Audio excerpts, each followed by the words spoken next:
I got them winning it too, and I got Jason Tatum being my MVP because he has that. With 5 Eastern Conference Finals appearances at 26 years old, Boston Celtics forward Jason Tatum is having an NBA career only a few legends can boast of. We're all watching a legendary narrative shaping before our very eyes. A narrative that Hall of Famer Kevin Garnett believes deserves the league's MVP. But does he deserve to be the MVP? Who do you think's the best player in the NBA right now? Myself. This is a bold statement if you ask many NBA fans, especially in a league that has Nikola Jokic, LeBron James, Giannis Antetokounmpo, SGA, Kevin Durant, Steph Curry, and Luka Doncic. But 3 consecutive appearances in the Eastern Conference Final gives Jason Tatum enough clout to make this claim. But that clout is not enough when almost everyone in the NBA criticizes him like this. Everybody loves it, but when I watch Boston play, Tatum loses confidence. He gets tight in crunch time. The team can sometimes disappear. And the NBA historically rewards alpha. But the best player on the Boston Celtics. We all love Jason Tatum. We all know what a superstar kind of caliber talent he is. No shade there. But here's where the shade comes in. The shade of not measuring up to expectations. 21.7 points, lowest in the postseason since 2019. 41% shooting, worst of his playoff career. 27% shooting from three-point range, worst of his playoff career. Piggybacking off of what you didn't do 2 years ago. Last year, you get injured in that game 7 after being down 0-3, but then tying it up to force a game 7, and then you get hurt early. You come back this year, you're on the record in front of Malika Andrews, the greater Malika Andrews here, telling the world, I think I'm the best in the world. And we all know we've been waiting to see it. And then the playoffs begin, and you're giving us this? Nah. Jason Tatum is great. He is not good. Those numbers are entirely acceptable for someone who is good. Someone who is great, it is entirely unacceptable. These criticisms are for a player with the most points in a Game 7 in NBA history. These criticisms are for a player who led the Celtics to the best record in the NBA this season, leading the team in points and rebound averages, including defensive rebounds. In the 2023-24 season, Jason Tatum averaged 26.9 points on 47.1% shooting, 8.1 rebounds, and 4.9 assists. And so far in the playoffs, he's averaging 26 points, 10.2 rebounds, and 5.8 assists per game. He's down a lane, up to Tatum. Sidestep, three-pointer, puts it up. Bang!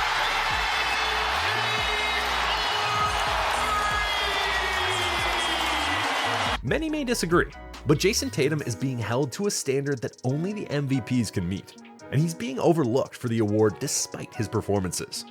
To be honest, if Jason Tatum wanted to score 30-plus points a game, he could. After all, he did it last season. But when you're on a team like the Celtics with so many talented players, you want to make sure everyone gets enough shots.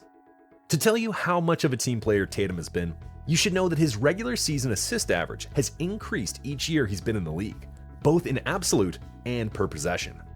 He finished the regular season with an assist rate of 6.8 per 100 possessions, and is currently averaging 7.9 assists per 100 possessions in the playoffs. So in better terms, Jason Tatum has become a victim of his own success. Or as LeBron James stated, well, and we look at Tatum, he's 25 years old.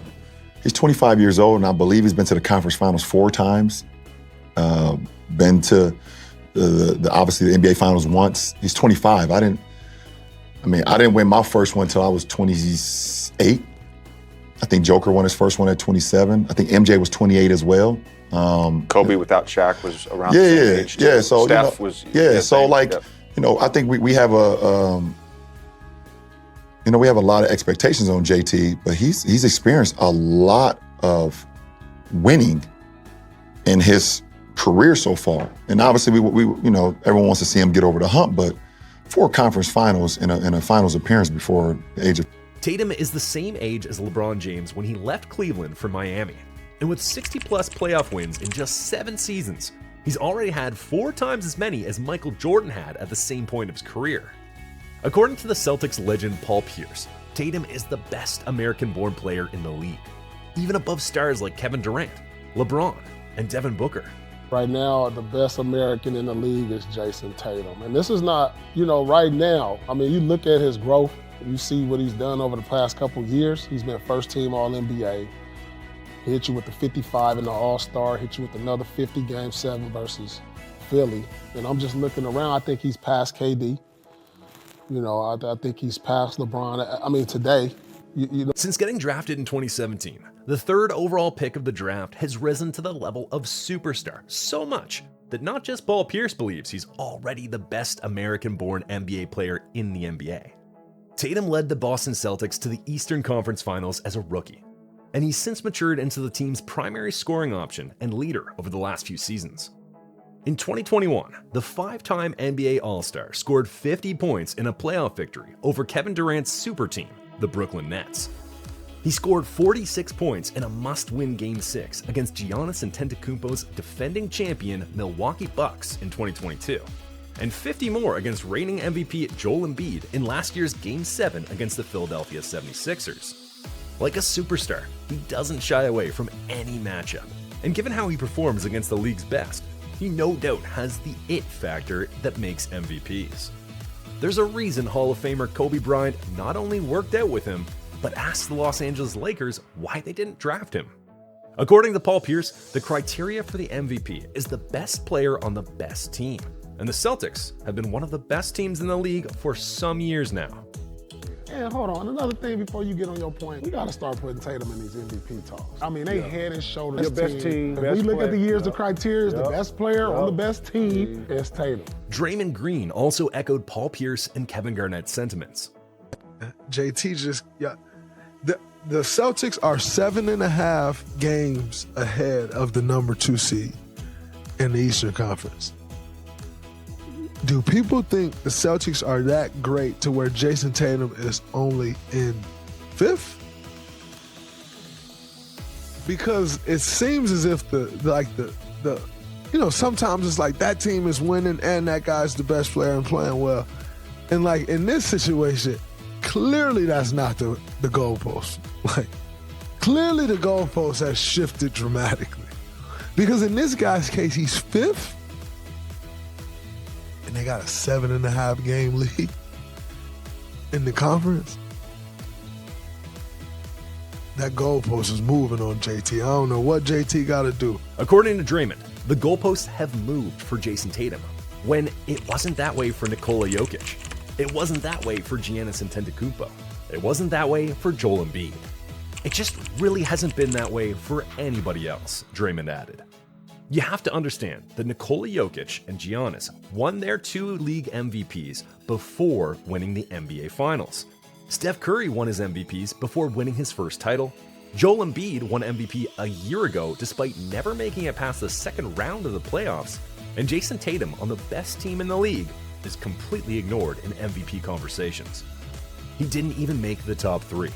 How can you ignore someone who does this?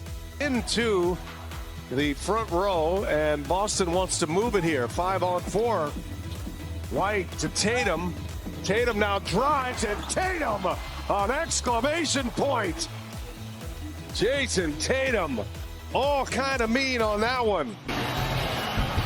Look out below, coach. Ooh. Wow. While he may not be getting the respect he deserves from the league, NBA stars and legends hold him to a high standard, and many, including Kevin Garnett, believe he should be in the MVP conversation. According to Bradley Beal, who had known Tatum since he was a kid. And bro, he's the next face of the league. And I told him that is your goal. Kevin Durant claims he is up there with some of his toughest matchups in the NBA, and an honor to play against him. I mean, I've been in the league for 13, 14 years, and like I started to tally mark, the matchups, and the series, and the players that I played against. And when I had conversations with my friends, I'm like, yo, I had series against Kobe, LeBron, Tim Duncan, the Memphis Grizzlies. Like, Jason Tatum is in that conversation now because he's that elite level of player already at 23, and I'm like, all right, I can see where this going. You know what I'm saying? So it was an honor. Even Hall of Famer Allen Iverson is also in awe of his talent. Love Donovan. Jason Tatum. Dog. Killer. Dog. Hell yeah. He got a lot of Kobe in him too. Yeah, you can tell. Paul George got crossed over into admitting that is a special talent. Yeah. I mean, this wasn't the first time I was on Tatum highlights, so it won't be the last, I'm sure. But he's special, man. He's a special talent. It says a lot about him when he has to go against myself, Pat, Kawhi, Mo, still pull this team together without Gordon. Still put up 30. So it says a lot about his talent, his skill. But he's good. He's good. LeBron James had high praises for a 20-year-old Tatum when they met in the 2018 Eastern Conference Final. And with Jason, I just love everything about the kid. The way he plays the game, his demeanor, where he come from. I know his parents, and I just know he's just built for stardom.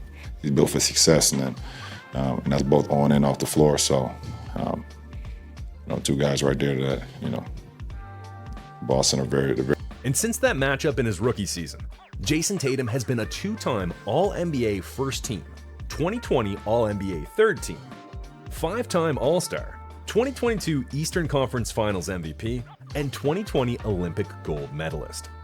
So far, he's on course to be on the Mount Rushmore of the Boston Celtics. However, what else must he do to join the NBA MVP's Mount Rushmore? I mean, how does he compare to others ahead of him in the MVP rankings? Against Nikola Jokic, Jason Tatum has a 7-6 winning record, and despite the Nuggets center having better stats in almost every matchup, averaging 25.5 points, 11.1 rebounds, 7.7 assists, and 1.2 steals, Tatum has held his own, averaging 21.8 points, 6.1 rebounds, 5.2 assists, and 1.2 steals in 13 games against Jokic. Against Shai Gilgeous-Alexander, Jason Tatum has a 4-2 winning record, averaging 28 points, 9.5 rebounds, 3.5 assists, 1.2 steals, and 1 block per game against the OKC guard.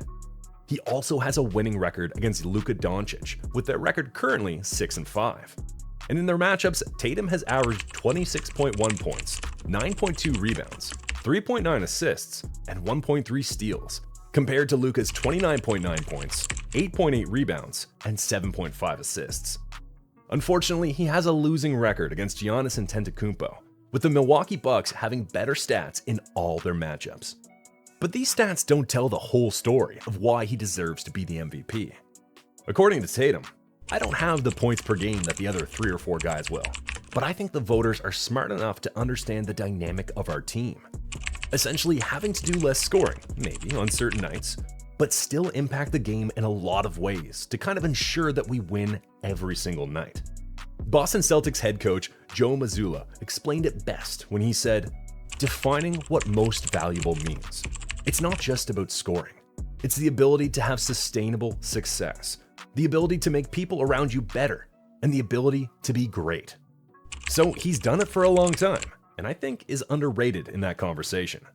This season, Jason Tatum joined Larry Bird, John Havlicek, and Paul Pierce as the only Celtics to score 1,900 points in at least 3 consecutive seasons.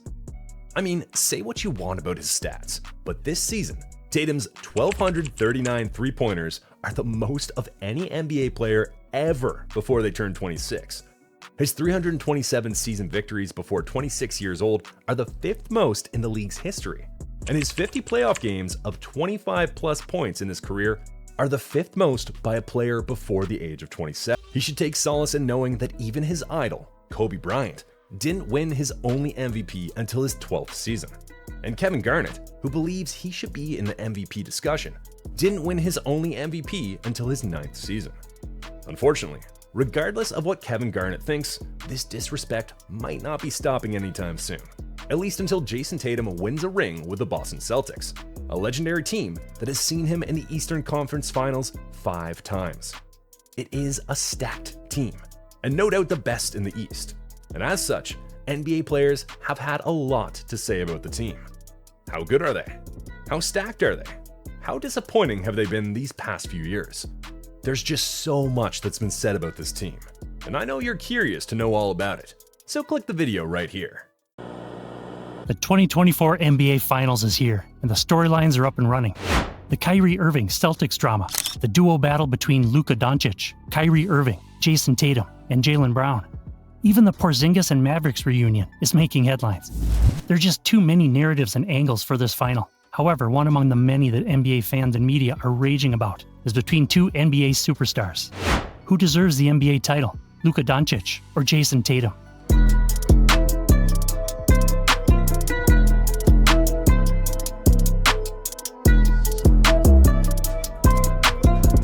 If you've been following this year's playoffs, you'll know that Luka and Tatum are on a historic run. In fact, not just the playoffs, the entire season has seen both superstars take their claims as the face of the league. On their run to the finals, both stars became the 5th and 6th players in NBA history to lead their teams in points, rebounds, and assists while reaching the NBA Finals. They joined the elite company of LeBron James, Jason Kidd, Tim Duncan, and Nikola Jokic. But unfortunately, unlike these stars, one thing separates Luka and Tatum from them: a championship. A ring to solidify their superstar status. Well, if there's one certainty after the 2024 NBA Finals, one of the two stars will win their first NBA championship. But this leaves the question, who deserves it more? I'll tell you this though, if the history of NBA Finals goes by anything, is that it's never been won by who deserves it more. Or else Chris Paul, Charles Barkley, Allen Iverson, and Karl Malone all would be wearing a ring.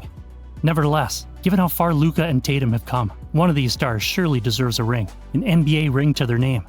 So, is it Luka Doncic or Jason Tatum? Dallas's defense again has been solid this year. Doncic has been terrific. Not Tatum. All kidding aside, well, how do the Mavericks respond to this? There's still 7 minutes left in the third. Mike, we were talking about the defense of Jason Tatum in the first half. Looks like Luka has a step. This season, both stars finished in the top 5 in the MVP rankings, with Luka averaging nearly a triple-double with 33.9 points on 48.7% shooting, 9.2 rebounds, and 9.8 assists per game, while Jason Tatum averaged 26.9 points on 47.1% shooting, 8.1 rebounds, and 4.9 assists. In the 2023-24 NBA season, Luka Doncic joined LeBron James as the only 2 players in NFL history to reach 10,000 points, 3,000 rebounds, and 3,000 assists before turning 25, while Jason Tatum became the youngest player in Celtics history to reach 10,000 career points at 25 years and 246 days.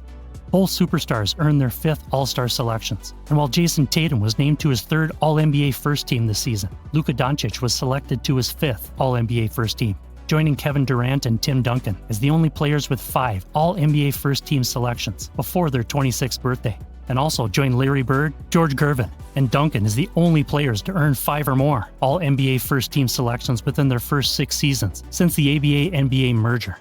There are just too many historical runs that both stars had in the regular season, and as many would expect, they didn't stop there, because on their way to the final, Luka averaged 28.8 points, 8.8 assists, and 9.6 rebounds, while Jason Tatum averaged 26 points, 10.4 rebounds, and 5.9 assists per game.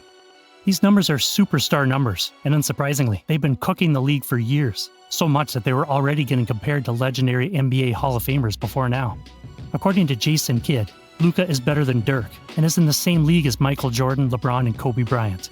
Jay Williams and Allen Iverson believe Jason Tatum reminds them a lot of Kobe Bryant. Kevin Durant, who has played against both stars, had this to say about Luka Doncic. But look, I want to know about Luka. What's it like guarding him? He's just so smooth with it. Like, I just love his game. I love his game. At first, I didn't when he first came into the league, because I'm like, all it is step back threes, and they be short as hell. He was shooting like 27%, 30% from the three-point line early on. But playing against him one time, they be just like about 40 when I was with Golden State. And he was controlling every possession. I was like, yeah, he nice. And he expanded his game. Like, you tell you're a fast learner too. Like, he probably watch a fucking MJ move and just go do it in the game the next night. Like, I feel like he's one of those type of players. And had this to say about Jason Tatum. Played against, and when I had conversations with my friends, I'm like, yo, I had series against Kobe, LeBron, Tim Duncan, the Memphis Grizzlies. Like, Jason Tatum is in that conversation now because he's that elite level of player already at 23, and I'm like, all right, I can see where this going. You know what I'm saying? So it was an honor. LeBron James, who has also played against both stars, said when describing Luka, what makes Luka special? I know you recently said he was your favorite player. His size. It's gigantic. I mean, he's gigantic. He's 6'8" point guard. He's 225 pounds. Jeez. He has the ball on the string, and more importantly, his vision. That's why I love his vision. He can control a game. He doesn't even have to shoot. he'll walk the ball up the court 10 straight times and get to his spot every single time. Just because of his pace. He knows when he comes off a pick and roll, if they're hard showing or if they hedging or if they dropping the pick and roll, he know I can turn the corner because I got this shoulder.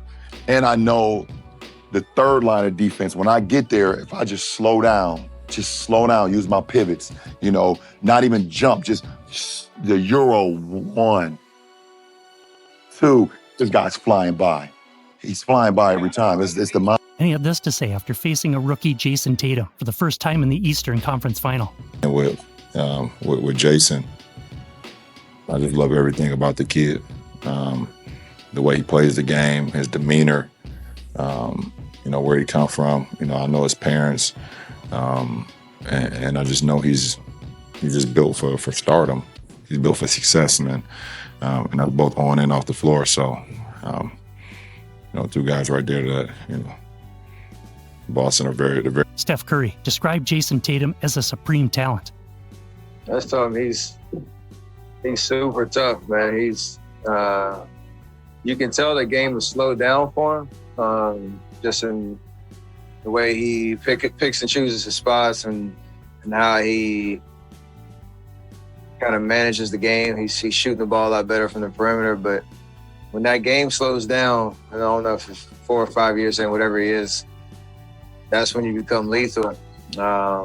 With your skill set, his size, their system features him. So he's a supreme talent.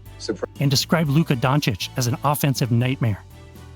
I mean, his size and his ball handling skills keep you on the edge the whole game just because that plus, being a 3-level scorer, you have to kind of worry about everything. You don't want to get his step back threes going, so you got to press up on him, but he's shifty and got a great handle, so he can use his leverage to get by you, and then obviously his core vision's unreal, so, he's kind of the offensive, package of being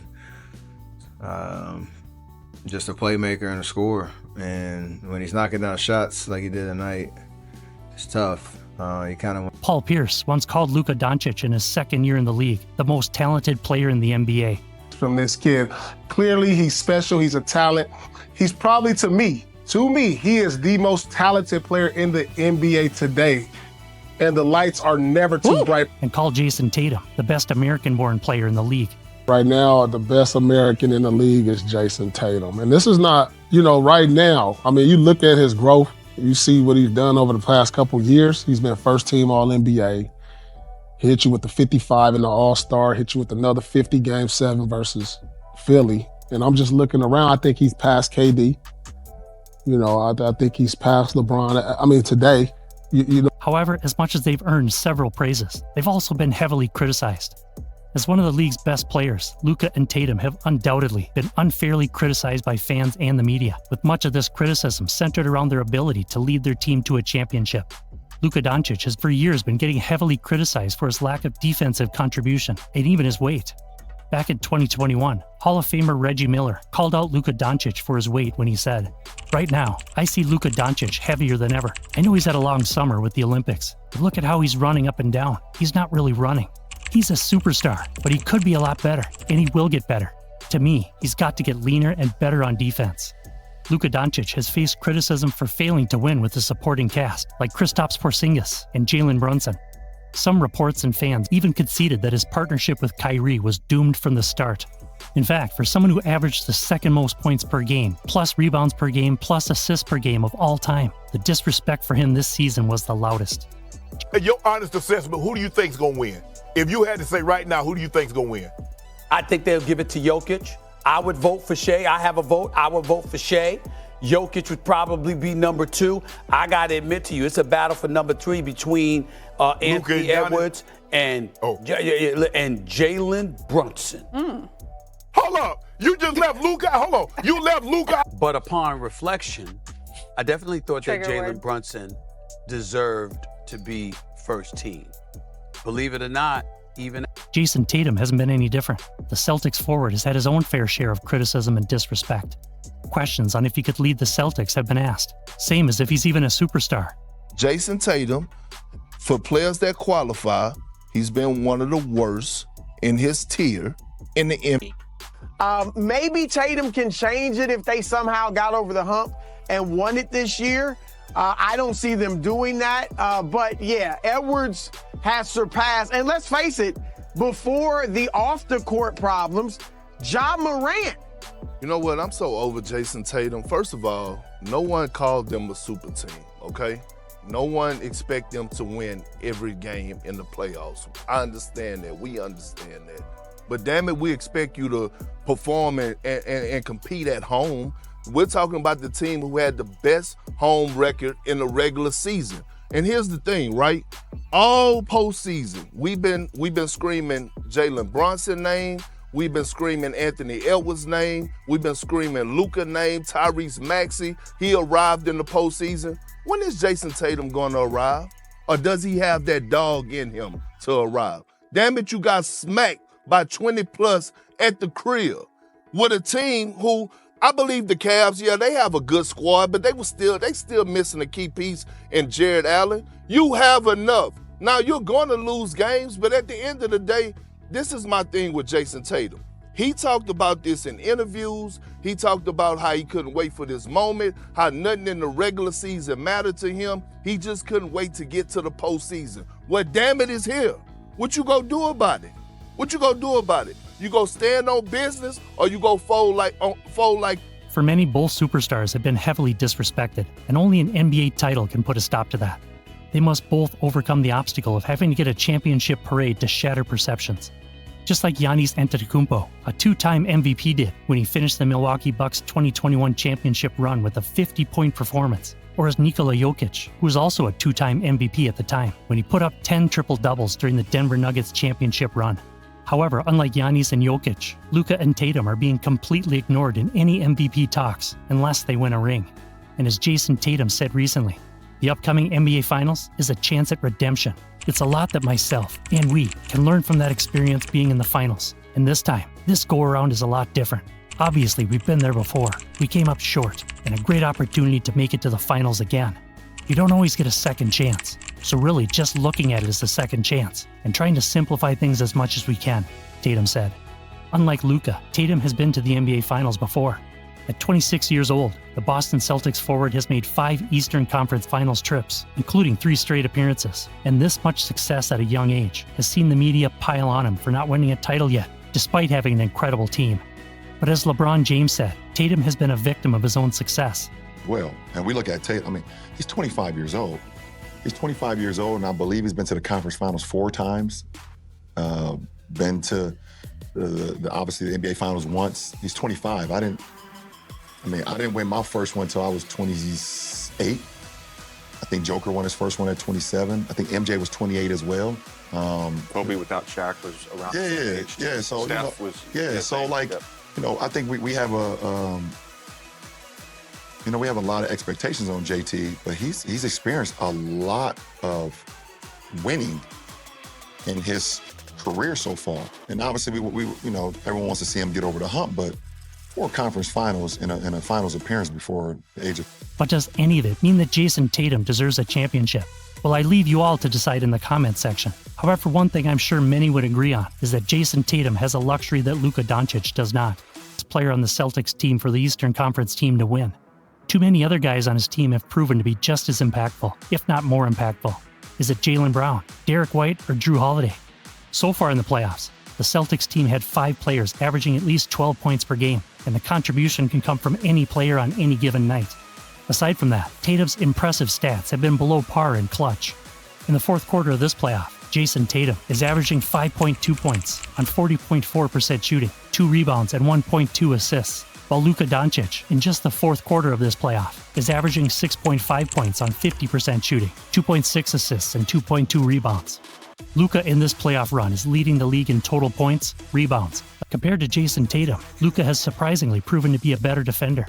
In these playoffs, and in isolation defense, he's allowing 1.31 points per possession on a 64% field goal. So Luka is more clutch, a better defender so far in these playoffs, and a better player in total. But regardless, the 2024 NBA Finals is sure to be a battle for the ages. 2 superstars fighting for their first championship, 2 young stars competing for the Finals MVP. One quick fact though, should Luka Doncic win the final MVP, he would be the 7th and youngest foreign-born player to do so after Hakeem Olajuwon, Tim Duncan, Tony Parker, Dirk Nowitzki, Giannis Antetokounmpo, and Nikola Jokic. After Larry Bird, John Havlicek, JoJo White, Paul Pierce, and Cedric Maxwell. There's just so much to fight for in this NBA final, so much so that the question of who deserves it can only be answered by who wins it in the end. Or do you disagree? Who do you think deserves it more, Luka Doncic or Jason Tatum? Who do you think is going to win the finals MVP? Let me know what you think in the comments section. And if you enjoyed this video, the next video on your screen is worth your time.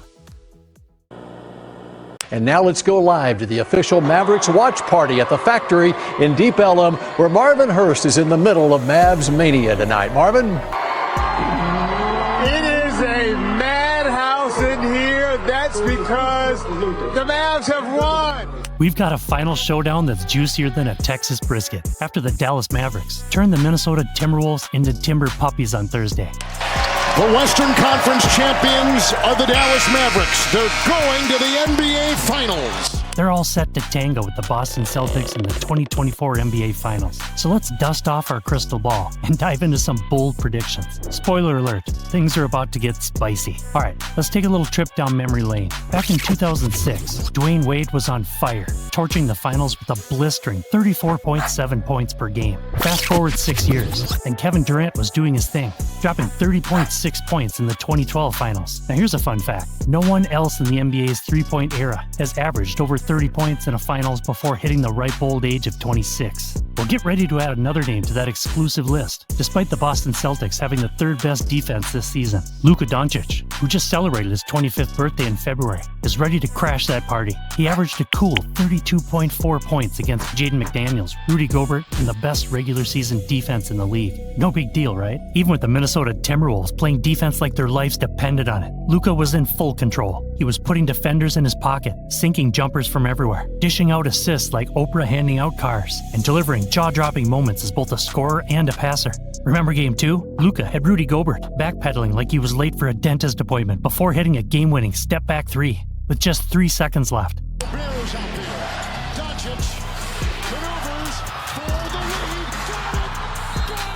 Game 3, he sealed the deal with a drive and a lefty lob to Daniel Gafford that almost brought down the American Airlines Center. And in Game 5, Luka came out swinging, scoring 20 of his 36 points in the first quarter alone, setting the tone for the series-clinching win. So even with Boston's tough-as-nails defense, featuring Derek White, Drew Holiday, Jason Tatum, and Jaylen Brown, it's safe to say there's no real answer for playoff Luka. Thursday's Game 5 win over Minnesota was Luka's 45th career playoff game, and his stats are mind-blowing. 1,400 points, 425 rebounds, and 370 assists. No one else in NBA history matched or exceeded those totals in their first 43 playoff games. To put that in perspective, you'd have to lower the bar to 1,100 points, 300 rebounds, and 300 assists, just to include legends like LeBron James and Oscar Robertson. On the flip side, Jason Tatum has been catching some flack this postseason, but let's take a step back and look at the numbers. He's 12 for 2, leading the Celtics with 26 points, 10.4 rebounds, and 5.9 assists per game. The fact that these impressive stats are getting him criticized says a lot about the high standards he set for himself. However, there's one thing that's a bit concerning, his three-point shooting. Tatum's been firing off 7.1 triples per game, but only hitting 29% of them. If he keeps up that pace, Boston's going to struggle to keep up with the red-hot Mavericks. But here's the silver lining. Before this year, Tatum was hitting 35.9% of his postseason threes and shot 37.6% in the regular season. So it's only a matter of time before he breaks out of the slump, right? Dallas does have a few guys that can at least make Tatum work for his shots, like PJ Washington and Derrick Jones Jr. But the Celtics' offense is a well-oiled machine, generating a ton of good looks. They led the league in open three-point attempts and were 8th in wide-open attempts during the regular season. Tatum's bound to start hitting those at a rate closer to his career norms once the finals roll around. So while his shooting has been off, don't count Tatum out just yet. He's proven time and again that he can rise to the occasion, and there's a good chance he'll find his rhythm when it matters most. The Mavericks have been on an absolute tear, and a lot of that is thanks to their high-flying, rim-protecting duo, rookie Derek Lively II and deadline day acquisition Daniel Gafford. These two have transformed the Mavericks game with their relentless rim running and shot blocking skills, giving Dallas a full 48 minutes of high-end play at the center position, with Lively and Gafford as above-the-rim lob threats. Luka Doncic's pick-and-roll game has become almost unstoppable. If defenders follow Luka and is diving big into the paint, the shooters on the outside are left wide open. Stick with the shooters, and Lively and Gafford are ready to wreck the rim. It's a pick-your-poison scenario for any defense. As the finals progress, expect to see Lively start to take over more of Gafford's minutes. Right now they're splitting time pretty evenly, but Lively's activity on the offensive boards and his overall positive impact on the game have been huge for Dallas in the high-stakes environment of the finals, where every little edge counts. Lively's knack for offensive rebounding and better decision-making in the short roll could be game-changing. Lively is averaging 8.6 points and 7.2 rebounds in just 21.8 minutes per game so far in these playoffs. Those numbers are pretty likely to climb into double figures in the finals, which is pretty remarkable for a rookie. Only 9 players in NBA history have done that in their first year, with the most recent being Magic Johnson back in 1980. Looking back, the Mavericks' controversial decision to tank and keep their 2023 first-round pick is looking pretty smart now. It's paying off in a big way with Lively stepping up when it matters most. So hats off to the Mavs for playing the long game, and now they're reaping the rewards. The Celtics had a regular season for the ages with a 64-18 record and a 10.8 SRS, which is a metric that combines point differential and strength of schedule. They rank 5th in NBA history. The only teams ahead of them, the 1970-71 Milwaukee Bucks, the 1995-96 Chicago Bulls, 1971-72 Los Angeles Lakers, and 2016-17 Golden State Warriors. Talk about legendary company, but those numbers only scratch the surface. This Celtics team is a juggernaut. Sure, Dallas is on a hot streak. And yes, Kristaps Porzingis might be out or playing at less than 100% in the finals. And sure, Boston has had some head-scratching losses, dropping games to the injury-riddled Miami Heat and Cleveland Cavaliers, and nearly slipping against the Indiana Pacers in Game 3. Despite all that, the Celtics are poised to get at least 3 wins in this series. Jaylen Brown is a scoring machine, putting up 25 points per game with a sizzling 59.6 effective field goal percentage so far in these playoffs. Derek White has been solid, averaging 17.8 points and hitting 3.4 threes per game at a 70.7% clip. Drew Holiday stepped up and made huge defensive stops in late-game situations. Plus, Boston is getting timely contributions from the rest of their rotation. Now, the Mavericks' defense has been a key factor in their finals run, but let's be real.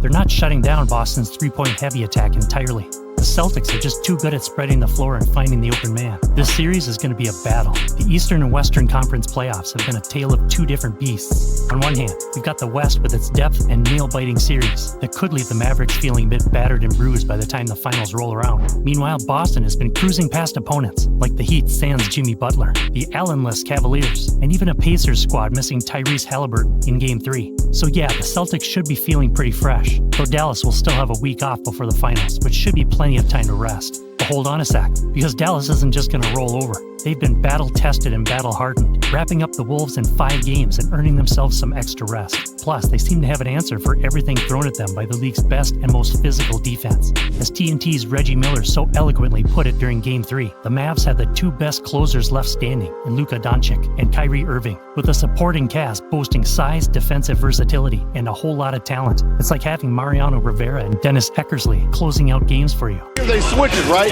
But now they want to come back and double Luka. See, Kyle Anderson is on the island. He's looking for help.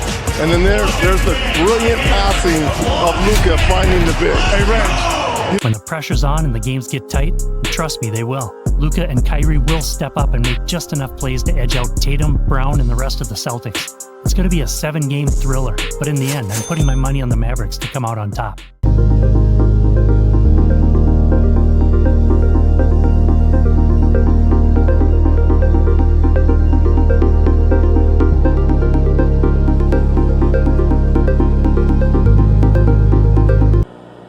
Tim Legler says the Celtics season will be a failure without a championship. I normally disagree with like that. It'd be like hot take-ish and like, Tim Legler is absolutely correct on this one because you got Jaylen Brown making $300+ million, soon to be Jason Tatum making $300+ million. It's a failure. For a team that's been to the Eastern Conference Finals 6 times in the last 8 years, it's been 15 years since the Boston Celtics last won a championship. The 2008 team is the last championship team over the past 37 years. For a team with the most championships in NBA history, it's been nothing but nostalgia. and that's starting to get old even among NBA players. Like, I just think, I honestly think if they don't win it this year, there's a lot of pressure on them as an organization. Now people really looking at you. Got the best record in the league. You made all these moves. You brought in Drew. You brought in Porzingis. You did this. You got Derek White playing the way he is. You got 2 All-Stars. You got. I think it's a lot of pressure on them now, especially how it looks now. There's no Nikola out there. There's no Embiid. There's no With 11 games left in the regular season, the Boston Celtics clinched the Eastern Conference's top seed. This team ended the season with 64 dominant wins, the 4th most in Celtics history, and is now in the Eastern Conference Finals for the 3rd consecutive year, a feat Boston hasn't done since Larry Bird, Robert Parrish, and Kevin McHale. You could very well say this team is solid and perhaps the best in the NBA this season. But being the best, or one of the best, without a ring has been their story these past few years. You want to know how good they were this season?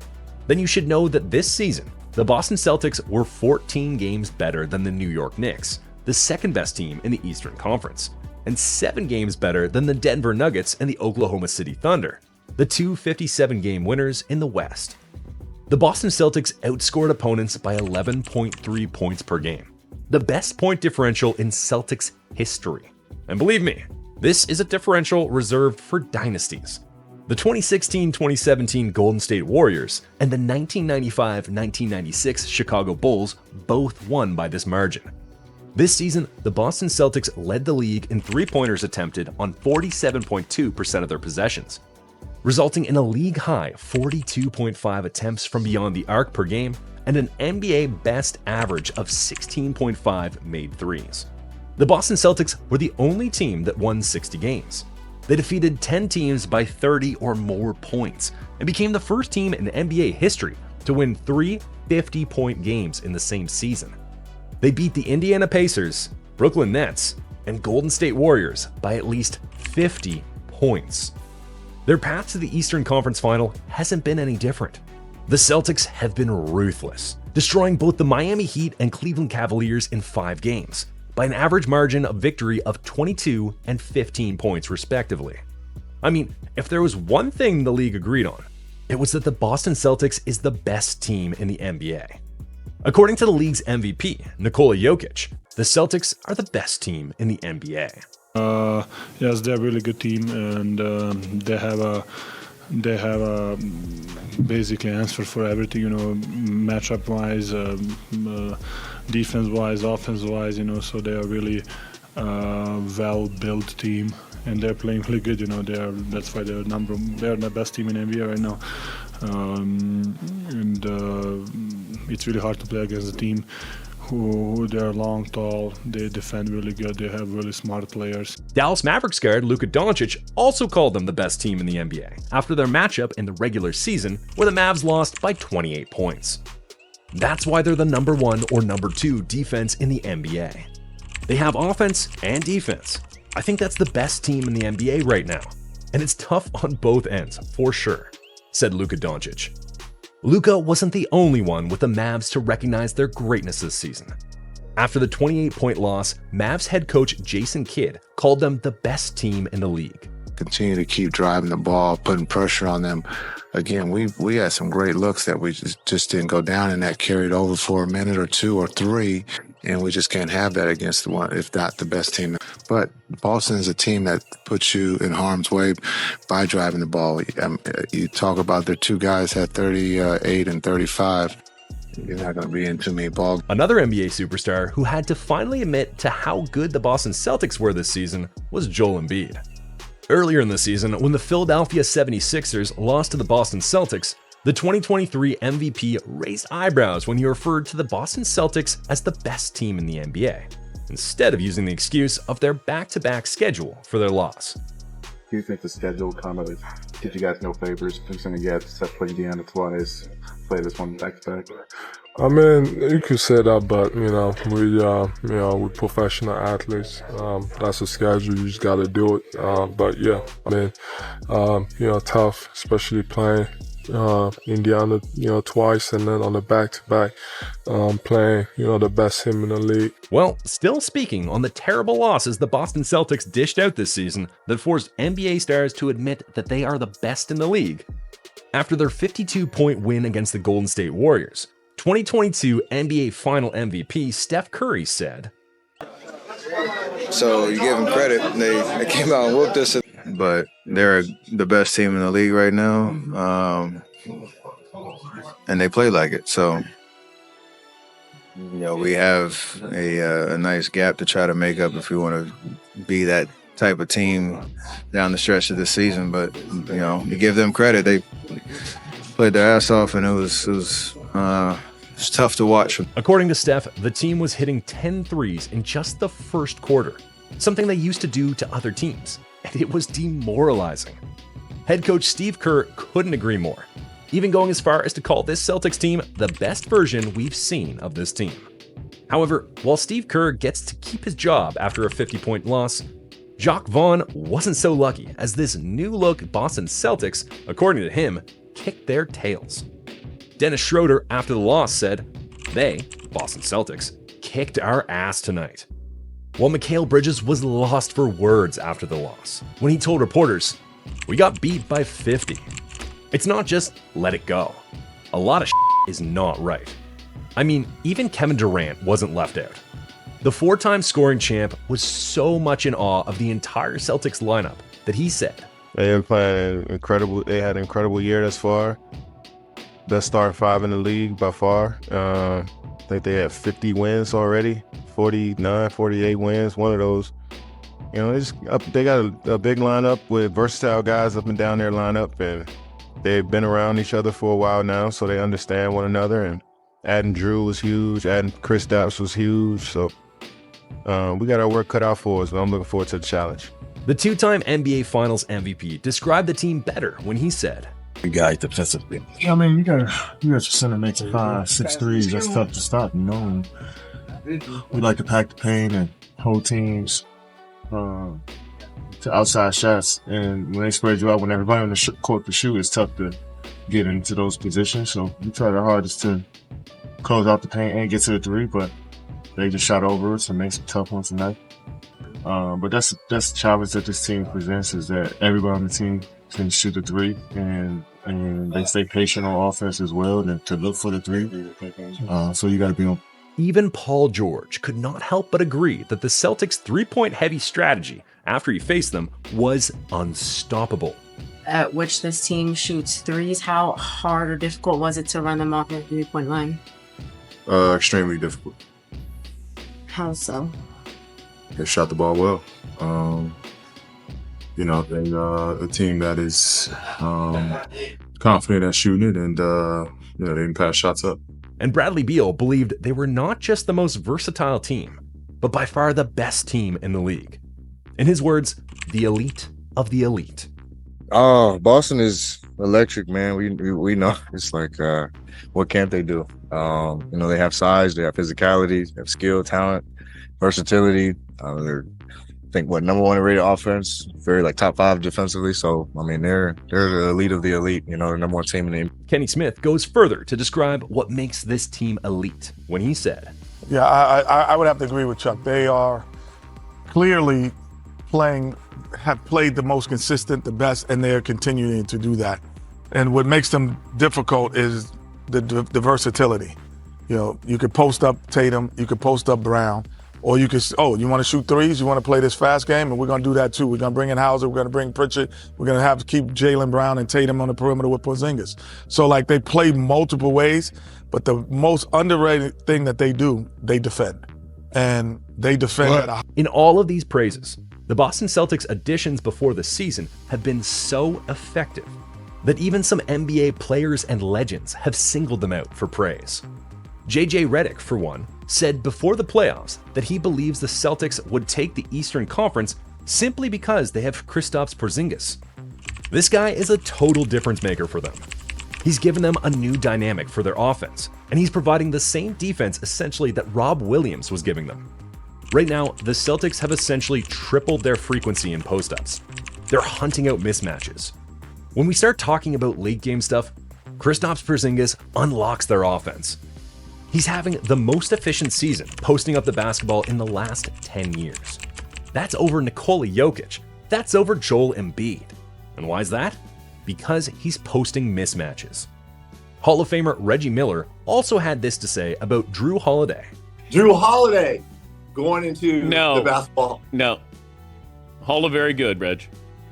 I think Drew Holiday, at the end of the day, will have a resume a lot like Joe Dumars. So with a team that the rest of the league considers to be the best, and two fantastic additions, one of whom is now considered a future Hall of Famer, what's stopping the Celtics from winning their first title in 15 years? Is it championship or bust for this young great team? Well, I strongly believe, and the rest of the NBA also believes, it's championship or bust for the Boston Celtics. White in there too.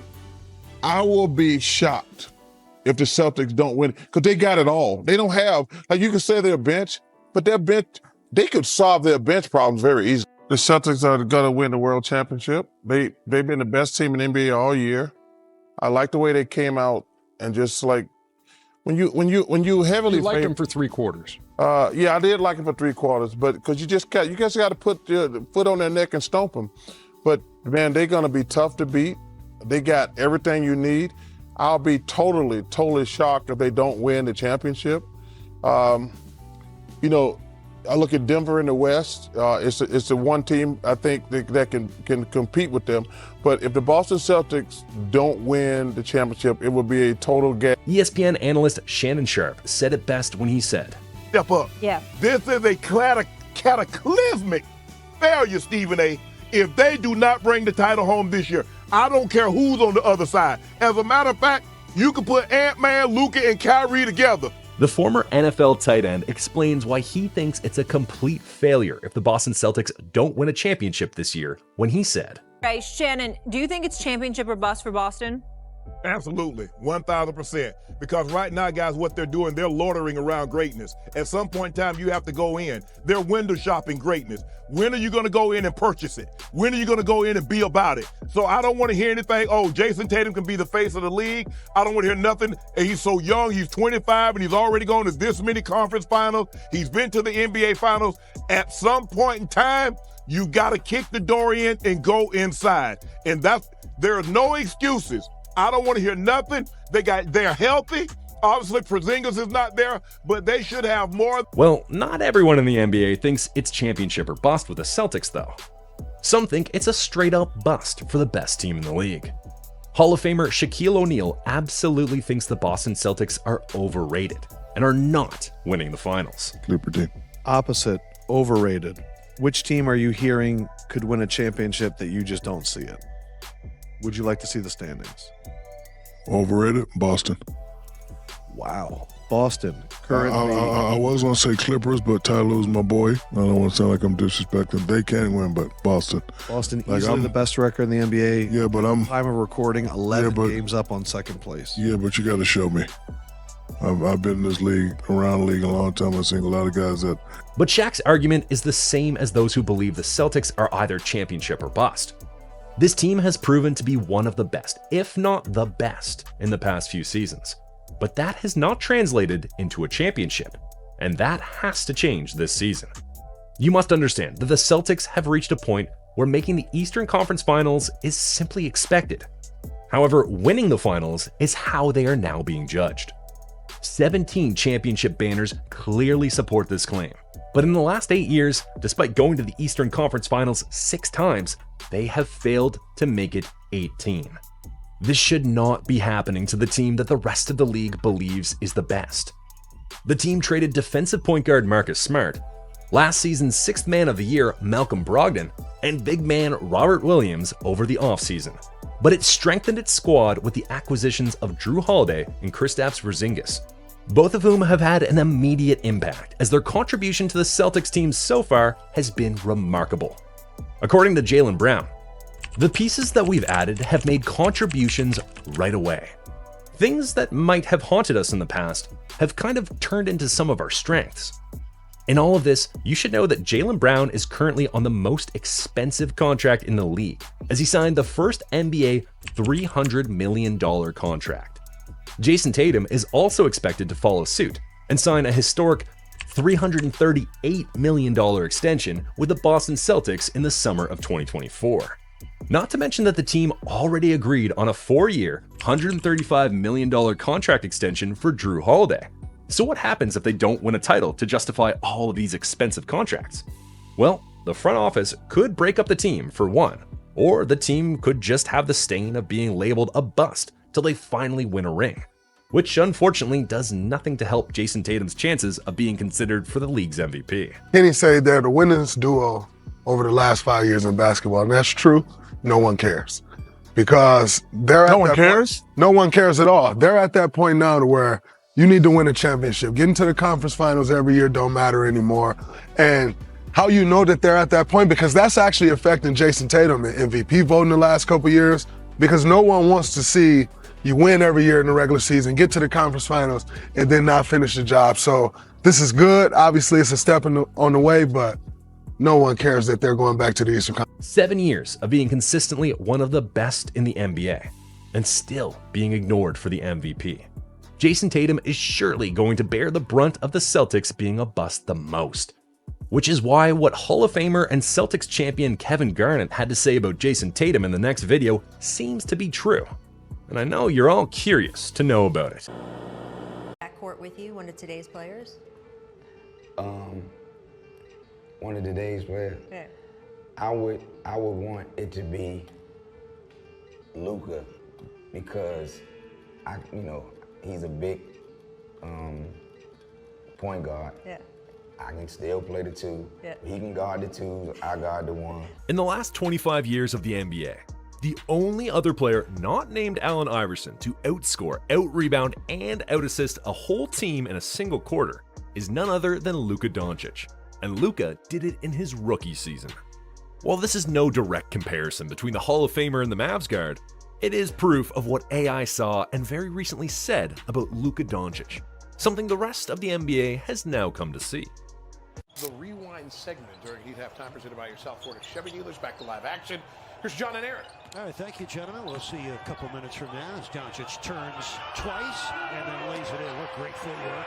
He uses his body inside. He's got 6'10" Bam on it. In this 2023-24 season, Mavs guard Luka Doncic has scored more than 26 points first half of a game, 13 times. He's on an MVP caliber run. Right now, Luka Doncic is just one triple-double away from tying James Harden on the all-time list. With just 392 career games played, he's the second fastest player in NBA history to reach the 75 triple-double mark. Only Oscar Robertson, with 182 games, accomplished the feat faster than Luka. This season, he got tied for the fourth highest scoring game in history, and it was the most efficient 70-point game in NBA history. Luka went 25 for 33 from the floor, 8 for 13 from 3, and 15 for 16 from the free throw line. With an effective field goal percentage of 87.9%, Luka was 10% better than the previous record set by Damian Lillard and Donovan Mitchell. Whatever the case, these stats in just his 6th year in the NBA. It's not surprising that AI really wished he could play alongside him. It's no secret that the Sixers legend is a big fan of Luka Doncic. In fact, the Hall of Famer is one of the few NBA stars to believe Luka was generational from the onset. As far back as 2020, during Luka Doncic's 3rd year in the NBA, the Hall of Famer was speechless when describing the Mavs guard. In his words, "Something is wrong with him." Some bread in He was good. What's homeboy name, man? From Dallas? For Dallas. Luka. What? He's an animal. Something is wrong with him. I love Luka so much, I'm going to show you the text. After they lost and he was getting bullied, I called Rick Carlisle. I said, Rick, man, you need him, man. Luka live, man. We're going to come ride for him. You need us man. Luka nice. Man. God damn. Man. It definitely would have taken a lot for the 2001 MVP to be that stunned by a 3rd-year guard. In Allen Iverson's 3rd year in the league, he was 23 years old and already ranked 4th in MVP voting, leading the NBA in points per game with an average of 26.8 points, 4.6 assists, 4.9 rebounds, and 2.3 steals. AI was generational. He once out-rebounded Shaquille O'Neal, dropping 41 on Kobe Bryant, had more assists than any other Lakers player, and was only 4 assists shy of the Lakers total.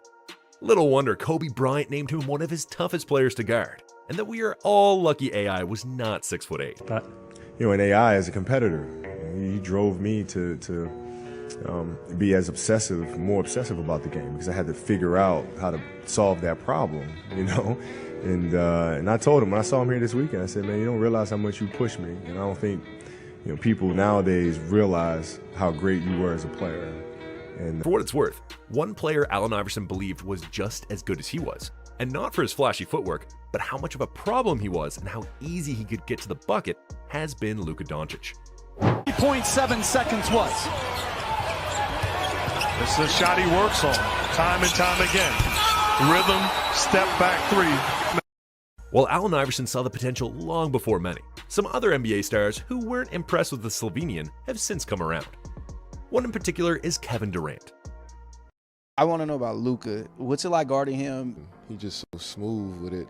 I love his game. I love his game. At first I didn't when he first came into the league, because I'm like, all it is step back threes, and they be short as hell. He was shooting like 27%, 30% from the three-point line early on. But playing against him one time, they be just like about 40 when I was with Golden State. And he was controlling every possession. I was like, yeah, he nice. And he expanded his game. You tell you're a fast learner too. He probably watch a fucking MJ move and just go do it in the game the next night. I feel like he's one of those type of players. Gilbert Arenas, who shockingly doesn't give European basketballers much praise, called him unguardable. I really fell in love with Luka. I was watching him, when he was coming through the draft process, and I was like, man, the guy is too slow. I don't know how he's gonna get his shot off. And then I seen one live game, and I was like, Luka weeding on the defense, back to the three-point line. I messed up on that one. When it comes to, the Euro players coming in, they're all skilled. They all have an ability to adjust to the NBA game, but Luka's just different. Sitting at 6'8", 6'9", being a point guard, being a shooter, having an understanding of fundamentals versus what raw athleticism is, possessing it all. There's a reason that he is performing the way he is versus others in the past. His head coach, Jason Kidd, said, he's better than Dirk. He's in the atmosphere of MJ, the best to ever do it. LeBron James, Kobe. And so just to appreciate what this young man is doing at the age of 24 is something that Dallas has never seen. And I've said this internally, he's better than Dirk.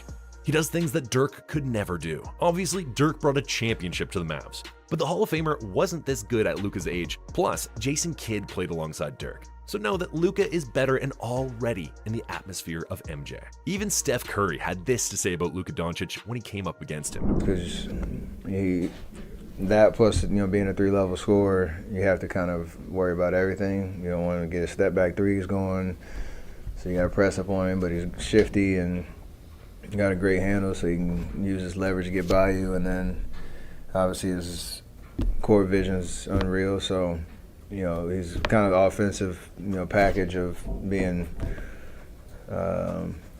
just a playmaker and a scorer. And when he's knocking down shots like he did tonight, it's tough. You kind of want to. Luka was so good that he had former teammate Jalen Brunson doubting if he belonged in the NBA. Mm-hmm. So from day one, I was like, this dude is good. This dude is good. But also, I'm thinking damn, this dude is good. Do I belong? That's how the type of doubt that I put in my mind. That's this how dude good he was that good. Mm. I can't even. You can ask any vet on that team. It was DeAndre Jordan, Wes Matthews, Harrison Barnes, JJ Barea, Devin Harris. They all say the same thing.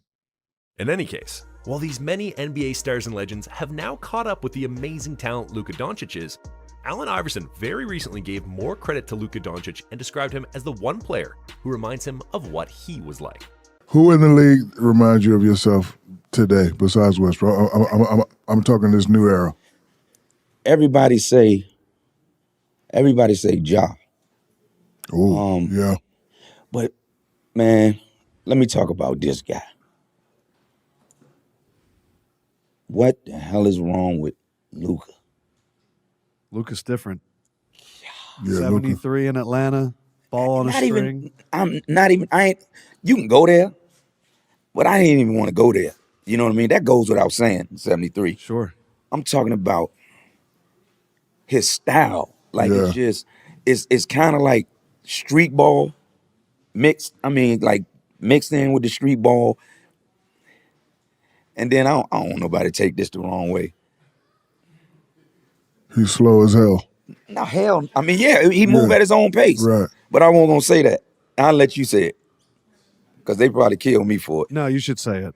We can edit it out. We won't. Man, yeah, he play the way he play. White? He plays like a white guy? No, he plays like a black guy. Ah, gotcha. He has That man got style. Hold on. Let me fix it. He has swag. He got swag. Got it. Okay. He got swag. There you go. He got swag. Yeah, no, you could. I mean, man, he's so cool out there. I mean, everything's just slow. I mean, just major moves, and then wet ball. I mean, he shoot the blood out of that thing.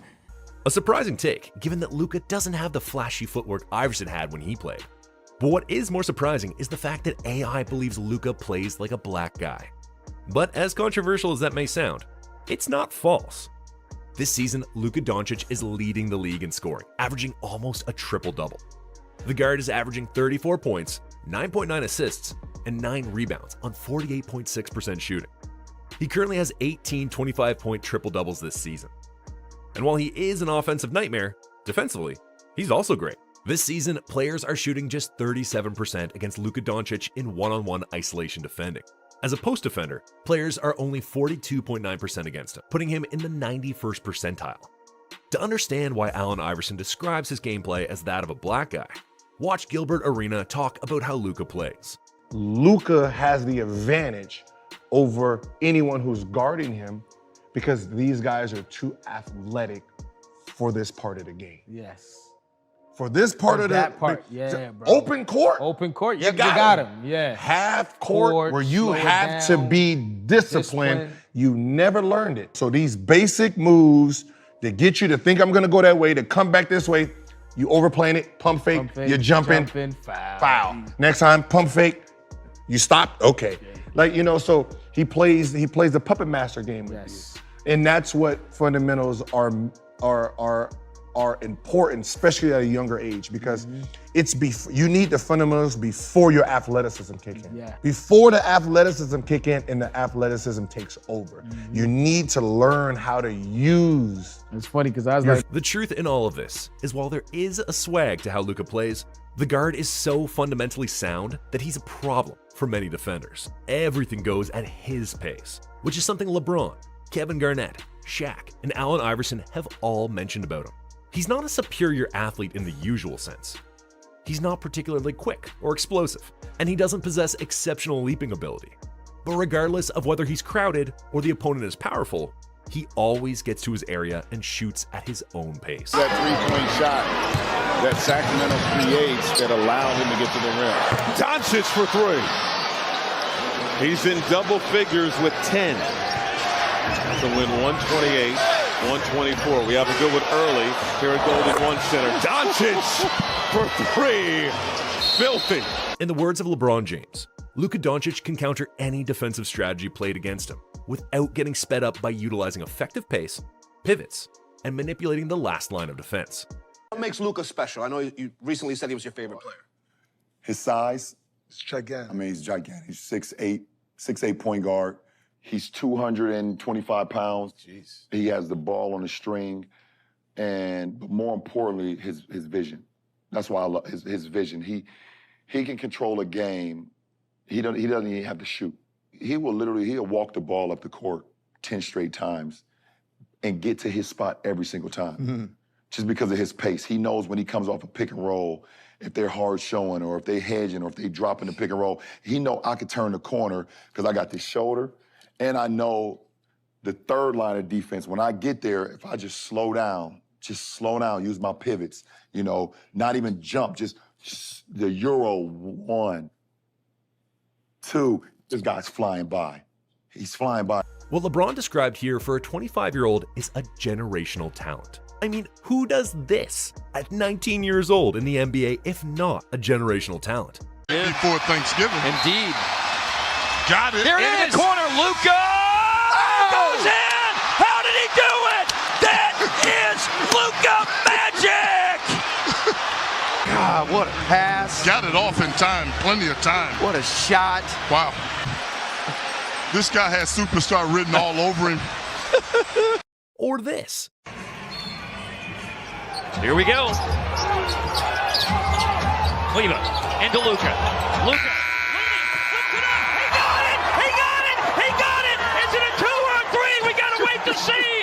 When questioned about Luka Doncic during his sophomore year, Doc Rivers said, "There's a lot of people in him."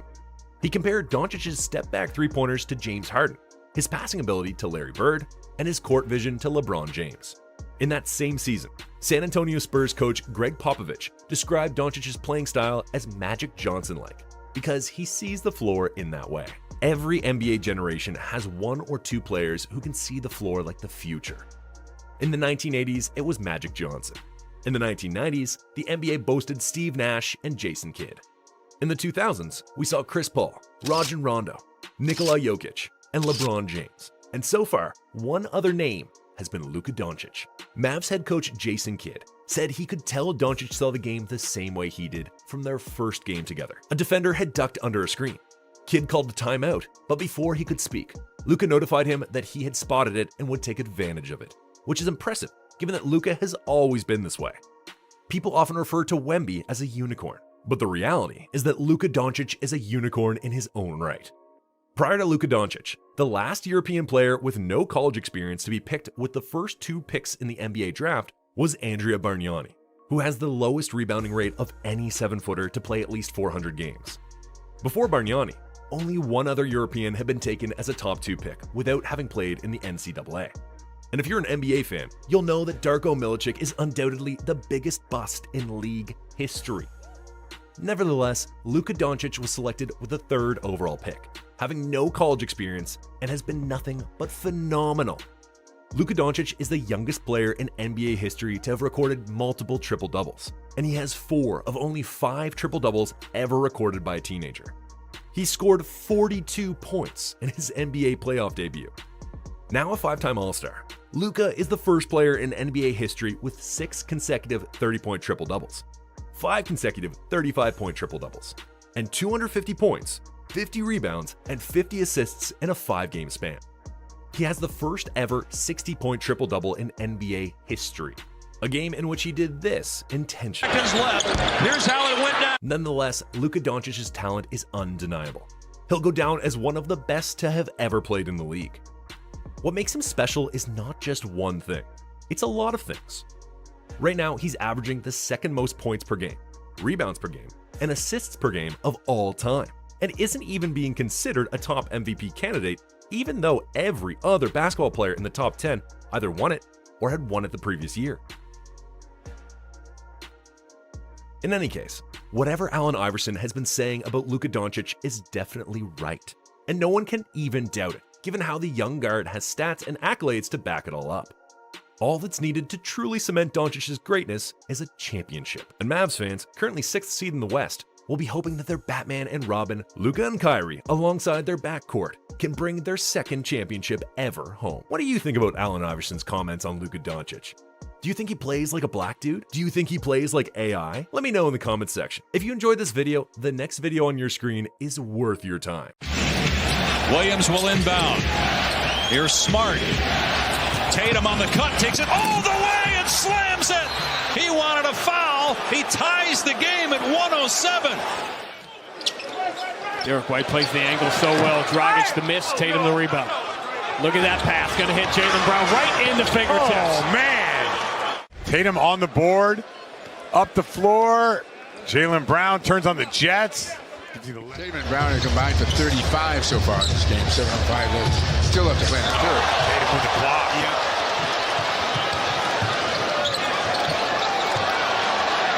And the basket. Tatum. Oh. It's all working for him, isn't it? Watch him pop, running at him, behind the back. Al Horford sticks it. 4th quarter in game 1 that turned that game around. Bad pass from Curry. three, stolen by Brown. Brown drives, flips it up off the glass, it goes in! Oh, what a shot from Jaylen Brown! And the Warriors call timeout. Down the other end. Lowry can't connect. Tucker tips it, but right to Smart. Brown drives, blocking foul called on Lowry. To the Celtics team. Neesmith deflects it and steals. Aaron Neesmith off the bench. Brown, Euro step, banks it home with the left hand. Sweet move from Jaylen Brown. Brown against Poole, drives right inside the paint. Shot is good. He is huffing and puffing out there. Blake Griffin is on defense. Jaylen Brown, step back three. It's good. All those years with Damian Lillard. Tatum's working for this bucket. The work pays off. He was searching around that bag, finding car keys and everything. Your open threes, the disparity will grow quickly. You simply cannot win in the NBA with the other teams making 10, 12 more threes. Brilliant crossover to the left hand for Jason Tatum. You need a timeout. They didn't know what hit them. They're coming at you in waves. And the tip won't go. Out with the Brown. Nicely done. Really nice athletic play by Brown. Back on defense, created this opportunity, and Tatum with a no-look lob.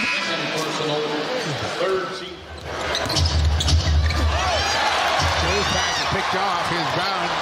Celtics have numbers. Tatum. Quickly across the lane, stripped by White and stolen. That's his third steal.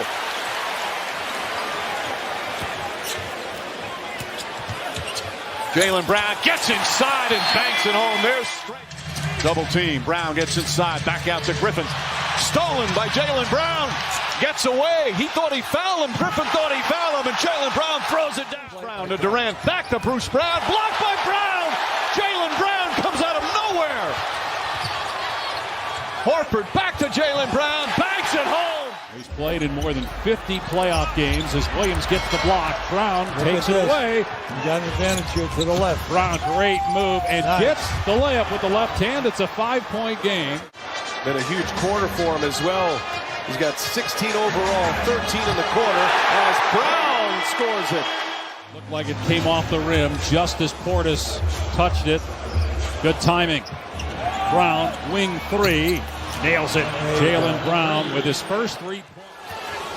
Tatum to Horford. Horford down the lane. Shot clock winding down. Brown a three-pointer. Bang! Jaylen Brown from downtown as the shot clock was expiring. A primary defender as Connaughton lets one fly on Tatum. Matthews on Brown. Brown fakes. Brown drives inside. Layup, banks it home. Jaylen Brown attacks the goal. Tough angle, he missed it. Well, he knows the double team's coming, so he tries to get it off quick, and he takes a tough shot. +1 for Tatum. Couple of years, Ian, that he finishes this play. He goes up through the contact. Very strong finish every year. He gets stronger and stronger. He is the whole package. 2 for 1. He knows it. Let it fly. He does, and he's got 3. Just like that. Tatum, he's got plenty of time, finds a cutter, and he gets 2. Great look by Tatum. Doubleheader. Clippers and Warriors next. Doncic season opening goes inside. Blocked by Tatum. Jaylen Brown for 3. Bang! We were talking about the defense of Jason Tatum in the first half. Looks like Luka has a step. Lost it. Got back. White for 2. Little crossover, goes to Green, gets the bump, count it, and 1. Got to stop things free. Quick little side step. And at the other end, Milwaukee has only attempted 11. Brown keeps the dribble, attacks, and lays it in. So Jaylen Brown, and now with 12 points for Boston. That's what a leader. A rare miss for him. He's 10 of 17. Brown with a nice in and out move. Got it. Butler, the spin, gets inside. And the presence of Robert Williams altered that shot. Brown goes right at Martin. Count it, and the foul. 13 points, 8 rebounds. Look at this fourth quarter. Jaylen Brown gets inside. Poor transition defense there from Brooklyn off the missed free throw. Good offensive set. Grant Williams, Derek White both in for Boston. Jaylen Brown, the spin move, turnaround jumper rattles in. Brown right back at it. Going to the bucket with intent. And it's a three-point game. A three-point barrage here by the Nets. Here's Brown, and it goes! And one for Jaylen Brown. What an answer. Kelly Olynyk. Tatum turning every which way. Love that finish. Going right, bring it over the top. The marquee matchup. Use the odds and another block. Second time. Tatum has blocked him. Loose ball picked off the floor by Tatum. He get the original hand on. Nice bounce pass. Look at Tatum. I love the pass. Oh, yeah. See Sadiq Bey's hand just went right underneath his hand. The Celtics are just like a well-oiled machine right now.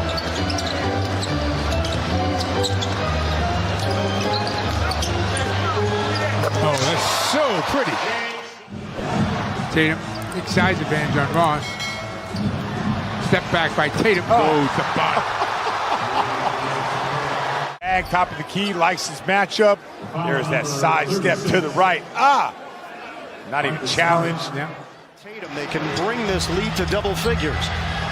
Tatum, fancy ball handling. He hits! Jason Tatum! There's Tatum. They get confused.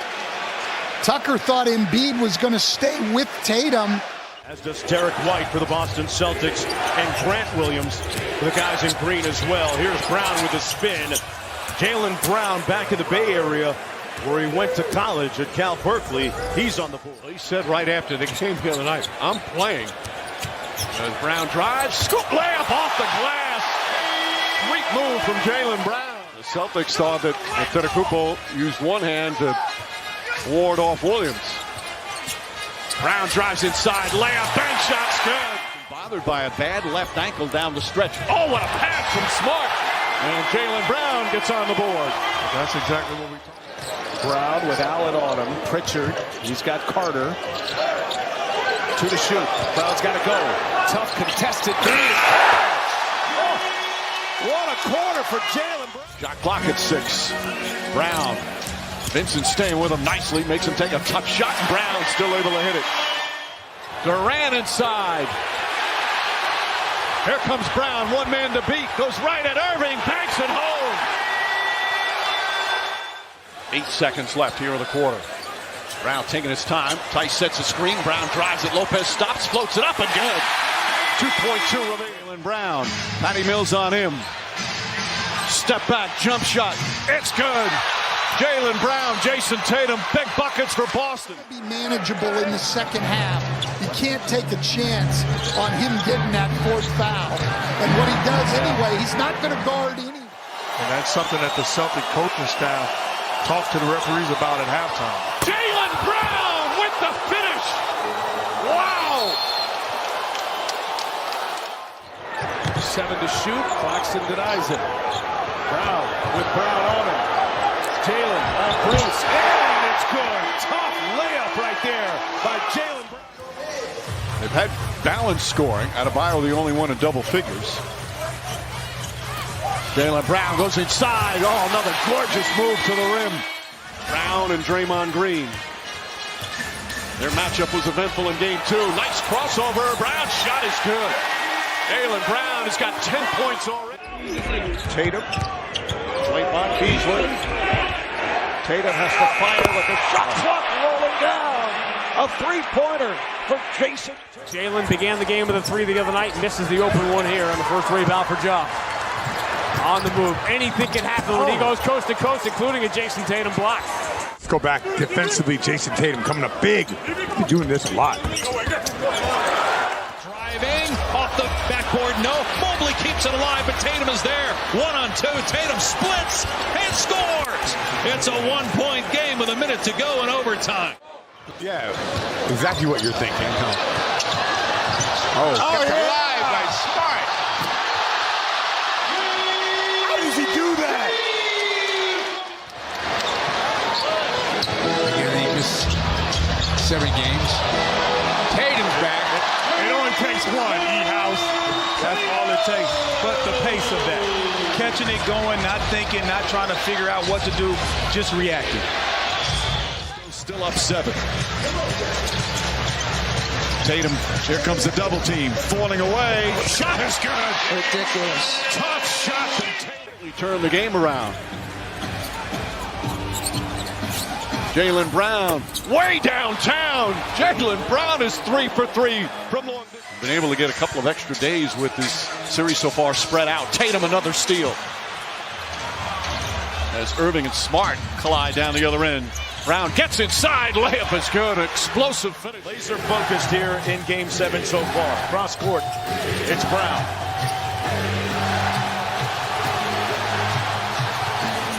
And Brown gets it to fall right at the end of the shot clock. That's good defense by the Heat. But there's a concerted effort to get the ball to the basket, which is the ability to draw the foul, as Brown does it once again. Jaylen Brown attacks the goal. All games. Smart against Dragic. Jaylen Brown goes to the rim and throws it down. 7 to shoot here. Brown, Hill's on him. Now 3 to shoot. Tough shot. Jaylen Brown, 3-pointer. And to me, it shouldn't. With Tatum and Smart being the defenders, that's simple as switch and stay connected. Alley-oop inside. Brown and the foul. Tatum has 25 in this game. Tatum behind the back, through the lane and in. What a move from Jason Tatum. Again, the ability to finish through some contact. Grayson Allen just hit a big 3, though, for the Bucks. Boston's lead is 7. Tatum, he's been great. Got a huge second half. Oh, Tatum! Wow, somehow able to score it. Tatum now spins on Derrick Jones. Wow! Good example of it. There's the hit. There's the grab. Just right through it, high off the glass. That's impressive.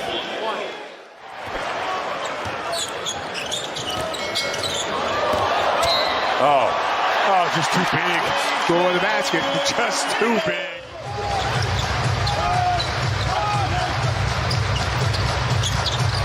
Tatum turns, tips his shoulder, and score the basket. Head of Tatum or not, it is not. That's a good job by Jason Tatum. Score the Grizzlies. Virtually every game he has played. Tatum high off the window, and he gets to Jason Tatum bouncing. The Celtics have the lead. Sweet drives. Take a look. Like I said, few easy baskets, and then he got a 3, and this is the Jason Tatum. That was high off the glass. Finney Smith gets up into Tatum. Tatum spins. Tough fall-away shot is good. Ridiculous.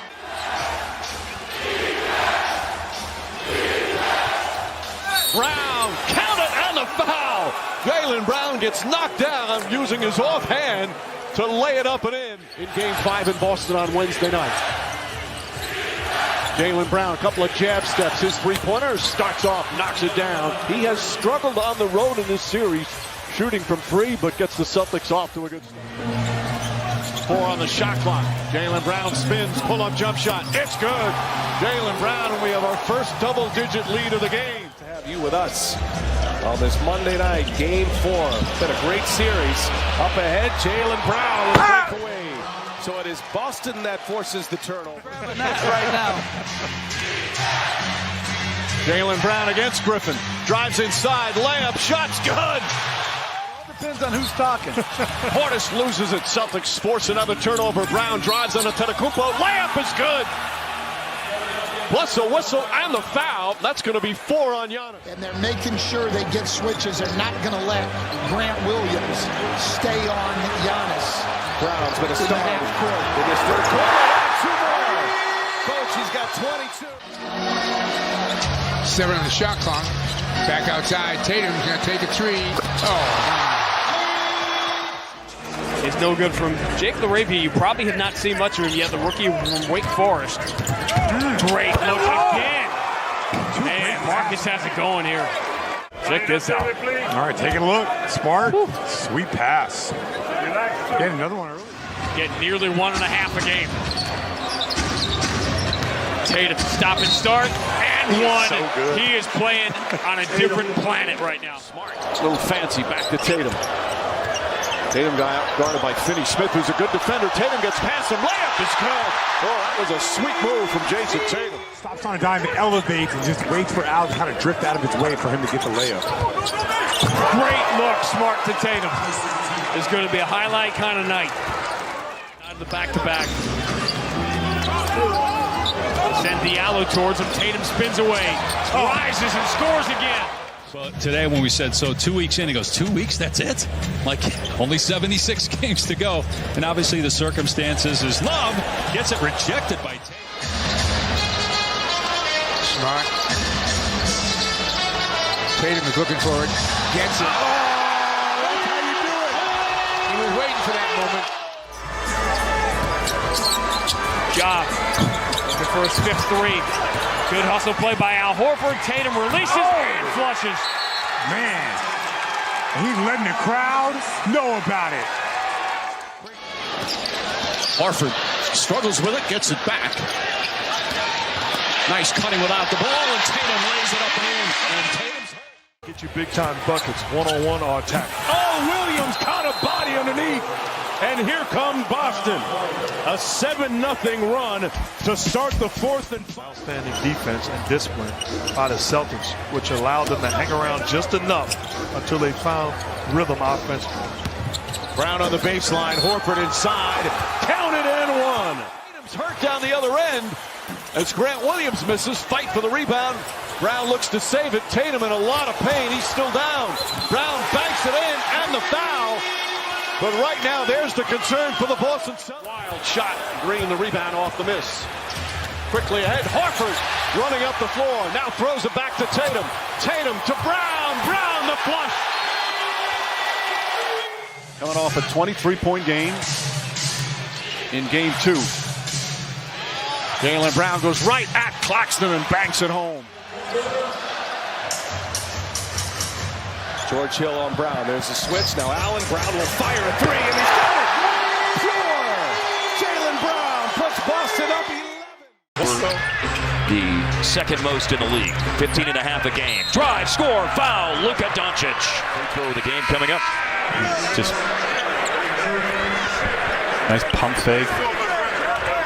Defensive end. Luka. Now Jordan.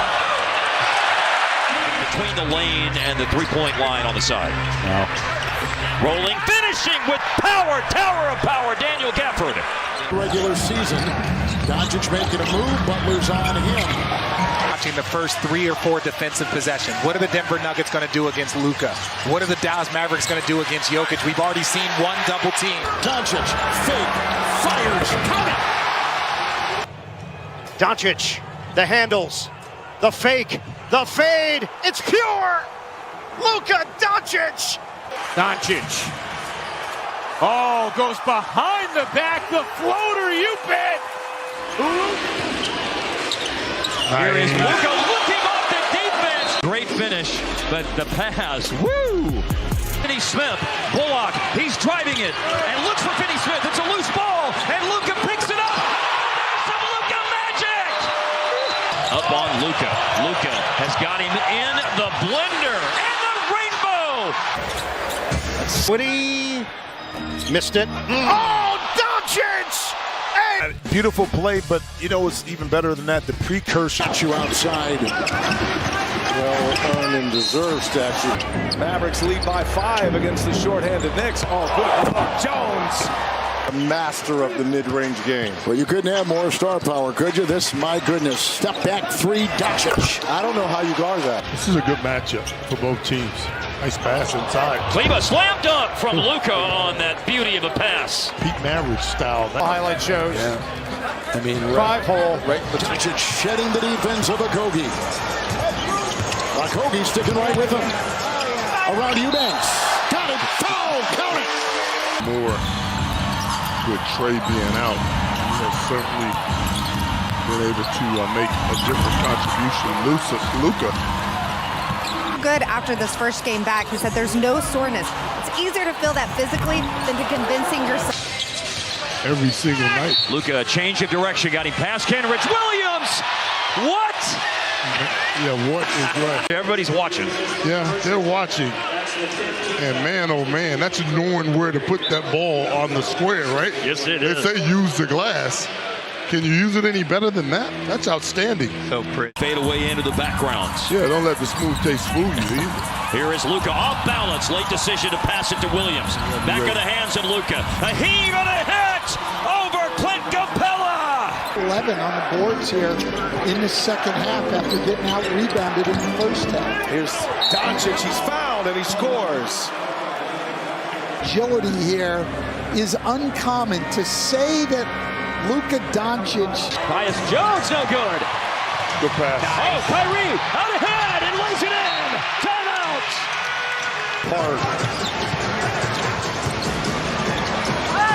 It's Kleba, open three. Down to 8. Moves on Plumlee. Takes it in. Hammers it home. Dallas has got the lead. Doncic throws down a sledgehammer. Doncic fakes, drives. The coach's challenge a moment ago.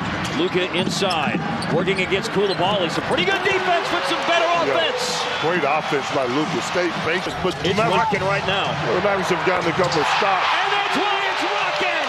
Gafford is controlling the boards. Here in the opening minutes of the game, he already has a half dozen. A heave and a hit by Luka Doncic, the Western. 7 points, 8 rebounds tonight for Portis, but that's a big basket. And so's that for Luka. Mavericks lead by 5 against the shorthanded Knicks. Oh, good. Jones pops free. From the floor, but yet lead by 9. Luka really into the paint for the first time and bounces one off the glass. Mavericks lead by 5 against the shorthanded Knicks. Oh, good. Jones pops free. Regular season. Doncic making a move. Butler's on him. First 2 games against Dallas, Michael. Minnesota did win the three-point shooting battle. Doncic stopping on it. That shot, too. And in 78 years of the NBA, Hart, there's been a lot of games. Here's the step back for a new Maverick record! I tell you what, Atlanta fans are cheering like Maverick fans. Doncic using a green screen. Step back, 3. 12 of the 14 were on a barrage of threes. Luka's going to get you now or later. Abaji fouled, and then he makes the jump shots. A chance for 3, the old-fashioned. Doncic, the hesitation, the drive. Wow, just ushered right to the cup. Looks like to Rozier. Kyrie got it. Doncic the other way. Step back triple. Jovic the top 6 as we said at the top of the show. But from 7 to 10, it becomes a battle of 3. Doncic right to the rim. Not many times tonight that Luka's going to have a size advantage with this big Orlando lineup. He posts up Suggs. It's a basket with a foul. And he just kind of plays bully ball here, just getting to the paint. Good pump fake, takes his time. Doncic. Just a gifted score. Here we go, Doncic. Oh, the nice pass to Gafford. In the opening quarter, and the lead is up to 9. Josh Green also out tonight for Dallas as Doncic. Drive by Luka against Keldon Johnson. A little body contact to separate and hit the short fadeaway. And then it's a layup by...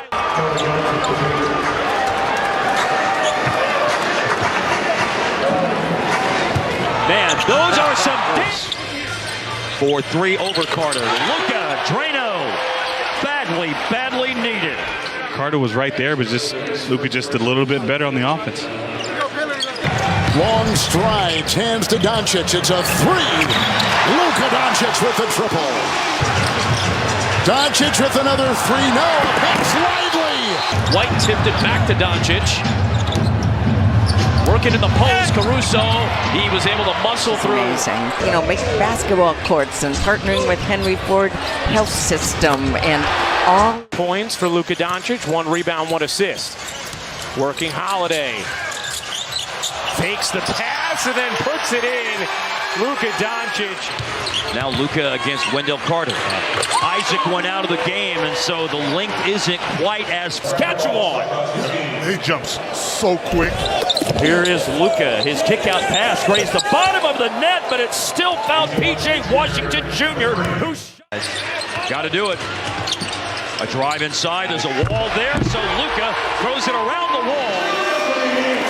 Nice pass. Luka loving community. He's trying to talk his way in.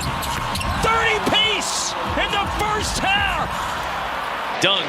Doncic, that last lively bucket, already 6 assists, and now he's got 9 points and 6 rebounds. He's switched on with Drummond, so he steps back for 3, and it's the hammer. You got to hustle back, man. Doncic with another 3.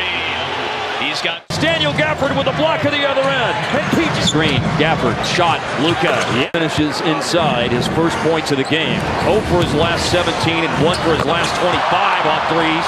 And it is to make this a 1-point game. And you don't always have to get the block. For 3, Luka, yes sir. Luka's going to get you now or later. Abaji fouled and then he makes the jump shots. Foul. Prince, good size on Doncic in terms of height. Doncic always finds a way to get. A three-pointer goes down. Doncic lost the ball. Then the Euro step. What a move from Luka Doncic. Luka Doncic has been one of the best ballers in the NBA for a number of years now. And yet, he still manages to blow fans away every time he gets on the court. Coming up big. Left side of the floor. Luka's 3 is a ring. But take this from us. His life off the court will have you even more blown away. From growing up in Slovenia to earning NBA MVP kind of money, here's Luka Doncic's lifestyle. Taking it back to where it all started, Luka was born in Ljubljana, Slovenia, back in February 1999. Yeah, when you think of NBA players who grew up in Europe, Giannis Antetokounmpo and even Nikola Jokic, who all had very different childhoods, come to mind. Well, Luka didn't have such a difficult time growing up, which is mostly because both his parents were pretty famous athletes. Sure, they weren't as well known as Luka is today, but his dad, Sada Doncic, played basketball professionally in Slovenia for nearly 2 decades. During his time, he won 2 Slovenian Premier A-League, 3 Slovenian Cups, and a Slovenian Super Cup, as well as featuring for the Slovenian national basketball team at the FIBA Eurobasket Championship in 2005. Luka's mom, Miriam Potterbin, on the other hand, was a big-time model and business entrepreneur who participated in the 1993 Miss Slovenia pageant. So yeah, they were essentially a celebrity couple in Slovenia back in the day. Although they got divorced in 2008 and his mom got custody and legal guardianship, both Luka's parents played important roles in bringing him up. In fact, his dad, who is now a basketball coach, was his first trainer, while his mom still manages him to date. Being born to a professional baller, Luka touched a basketball for the first time when he was only 7 months old, and hasn't looked back since then. From getting his first miniature hoop at age 1 to being thrown into games with 11-year-olds when he was just 7, Luka started putting in the work way earlier than most of his mates. And it all paid off. By the time this dude was 8, he had gotten into the U11 team for his hometown club, which his dad just joined, Union Olimpia. And a few years later, in September 2012, he got signed by Spanish giants Real Madrid on a 5-year deal at the young age of 13. And from there, it was up and away. Before we continue with the video, I need your help. It won't cost you a thing and is as simple as 1 click. Yet it will go a long way to ensuring that we can keep creating bigger and better videos for you. So please, click that subscribe button. Luka was so ahead of his age mates, he made his senior debut for the team at 15, becoming the youngest ever player for Real Madrid and the 3rd youngest in ACB history. Pretty impressive, but Luka was just getting started. Over the next 4 seasons, this guy won everything with and for Real Madrid. And we mean that quite literally. He won the EuroLeague Rising Star and ACB Best Young Player awards twice each, the Liga ACB Championship thrice, the Spanish Kings Cup twice, the FIBA Intercontinental Cup title once, the EuroLeague Championship, becoming the youngest ever winner of the EuroLeague MVP award, the Liga ACB MVP award, and the Eurostar Player of the Year award. Perhaps the honor that sums it all up is the fact that this dude hardly spent 4 years as a pro in Europe, but was so good that he was named to the EuroLeague 2010-20 All-Decade team in 2020. Having obviously conquered the entire continent, Luka had nothing else to prove, so he opted for the 2018 NBA draft. Got selected with the 3rd overall pick by the Atlanta Hawks before going to the Dallas Mavericks in exchange for the draft rights to Trae Young and a protected future first-round pick in 2019. And the rest, as they say, is history. This dude legit joined the elite class of LeBron, MJ, Tyreke Evans, and Oscar Robertson when he averaged 21.2 points, 6.0 assists, 7.8 rebounds to become the unanimous Rookie of the Year. And since then, he has made 5 All-Star teams, the same as his close friend Nikola Jokic, who's been in the league for 9 seasons, is an impressive 28.5 points, 8.6 rebounds, and 8.2 assists in 381 regular season games. The Dallas Mavericks made an effort to have Luka on their roster to replace legendary power forward Dirk Nowitzki, who was in his final season back in 2019. And Luka might yet bring a championship back to Dallas, but he has definitely surpassed the expectations for individual impact on the team. Take him surpassing Nikola Jokic to become the fastest player to reach 100 games of leading the same team in points, rebounds, and assists in a single match, for example. Or him having a mind-blowing 68 career triple-doubles and having 40-plus point games. These are just a couple of the endless list of records Luka holds that highlight how important he is for the Mavericks team. The most recent of these records is from January 26, 2024. When Doncic scored an outstanding 73 points in the Mavericks' 148-143 win over the Atlanta Hawks. This game made him only the 4th player in league history to put up 72 or more points in a game, and the first to ever score up to 70 points while shooting 75% from the field. If nothing else, his shooting of 25-33 overall with 8 3-pointers showed how all-around Luka can be. He's not just a big man who charges at the paint, but also an extremely versatile player with insane basketball IQ and athleticism for his age and size. Of all the major honors he could receive in the NBA, the only things left are a season's MVP award and a championship ring. For the MVP award, well, the wait is pretty much over if you ask us. Given the way Luka has turned up this 2023-24 campaign, averaging a league-leading 34.3 points, 8.8 rebounds, 9.6 assists, and 1.5 steals on 49.2% field goal and 37.9% three-point shooting, man, it's hard to argue anyone deserves the award more than him. Sure, the likes of Nikola Jokic and the Oklahoma City Thunder star Shai Gilgeous-Alexander are having MVP-worthy seasons. However, even the Celtics' main man, Jason Tatum, is in the conversation. But solely based on the numbers, Luka is ahead of all these dudes. The only other criterion worth taking note of is where the Mavericks finished their regular season in the West, particularly considering that Jokic's Nuggets, Shai's OKC, and Tatum's Celtics are all doing better on paper than the Mavericks. For now. However, there are still a lot of games to go, and it's almost a certainty right now that the Mavs will at least make a top 6 finish. So Luka's long-awaited MVP award is still very attainable in our books. The other honor he's yet to claim is the NBA championship, and that's admittedly a bit more complicated. Why? Simple. A championship can't be won by only one man. It has been clear for a while now that Luka is the man for the Mavericks to build their team around. However, for most of his time in Dallas, he hasn't had enough support. For 4 of his 6 seasons in Dallas, Luka has been the only player to average up to 20 points for the entire season. Now, we're not saying the likes of Tim Hardaway Jr., Jalen Brunson, and Kristaps Porzingis are bad players.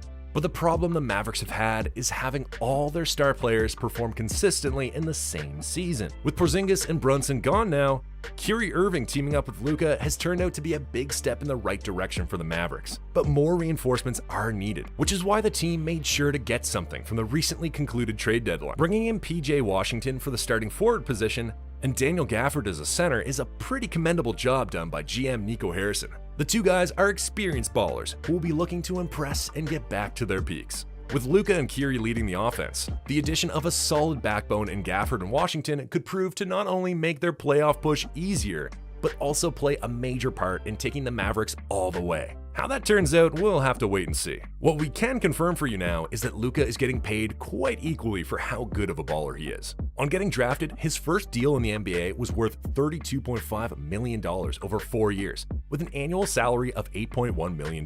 Definitely a whole lot of money, but it's nothing compared to what came next. Before we continue, Did you know our purpose at Sportivations is to create valuable and exciting content? But we can't do it without you. Your support will go a long way in allowing me and my team to achieve our goals, so make sure you subscribe. After a couple of stellar All-Star seasons, the Mavericks extended his stay in 2021 with a deal worth a whopping $215,159,700 over 5 years. This means he's now earning over $43 million a year. That's more than his entire rookie deal was worth. And it gets better. According to an NBA financial analyst, if Doncic makes an All-NBA team in 2023-24, which he most likely will, and make Luka the first player in NBA history to make $80 million in a single season. Now that's some crazy stuff. Contract money is cool, but Luka Doncic doesn't stop there. This guy makes another $10 million annually from just his endorsement deals. One of these deals is his multi-million-dollar shoe deal with Air Jordan, which he got after his 2-year deal with Nike ran out in 2019. He also has deals with NBA 2K, Panini, Jumpman, Bose, Modelo, Nerf, and Overwatch. And oh, Luka has also made some investments in sports nutrition company BioSteel, just to tell you how much he doesn't joke with his money. So how does he spend all the money he makes? Regular European NBA dudes aren't so flashy, so he's probably like his buddy Jokic, who doesn't spend too much, right? Wrong. First, this Slovenian guy loves to spend on cars. His impeccable collection says it all. A Lamborghini Urus customized by Mansory that costs more than $220,000. A Porsche 911 Turbo S of about the same price. Another Porsche, this time a $100,000 Panamera E-Hybrid, an Audi A7 that cost him $85,000, a $61,000 1967 Ford Bronco, and one of his favorites, a monstrous, blacked-out, apocalypse-proof Hellfire Jeep that's worth at least $200,000. To keep it real with you, very few NBA players can match up to this guy's garage. Speaking of his garage, it's a bit weird that his house has only a 4-car garage, but what else is going on in his home? First, it's not just a home, it's a mansion. Luka's mansion is in Preston Hollow, Dallas, and it cost him a whopping $2.7 million. This 5,225 square foot property was originally owned by an architect before being expanded and improved by John Huffman in 2017. The property features 4 bedrooms and 5 bathrooms, a breathtaking garden with a sleek swimming pool, large windows, a smart home system, and an exquisite outdoor space with a drop-down movie projection screen, multiple flat-screen TVs, and a pavilion with grill and built-in heaters. There's also a fire pit area between the living room and master bedroom, a projector for the pool area, and that 4-car garage we mentioned earlier, which has transparent doors. Lastly, it'd interest you to know that the Dallas Mavericks superstar doesn't stay in this mansion alone, but with his gorgeous fiancée, Ana Maria Goltas. The two met as 12-year-olds in Croatia and managed to keep their friendship till they became adults, despite Goltas schooling at the University of Ljubljana and Luka chasing his basketball dream. They eventually began dating in 2016 and had a brief split in 2018 before getting back together and making their relationship public. Luka only just proposed to Goltas in Lake Bled, Slovenia, in July 2023 and gave birth to their first child, a baby girl named Gabriella, in early December 2023. The couple lived together in Dallas, where Ana Maria works as a social media influencer, a dancer, and a model, so it's only a matter of time before they officially get married. It would be nice to see that wedding come later this year, hopefully after Luka bags his first NBA MVP award.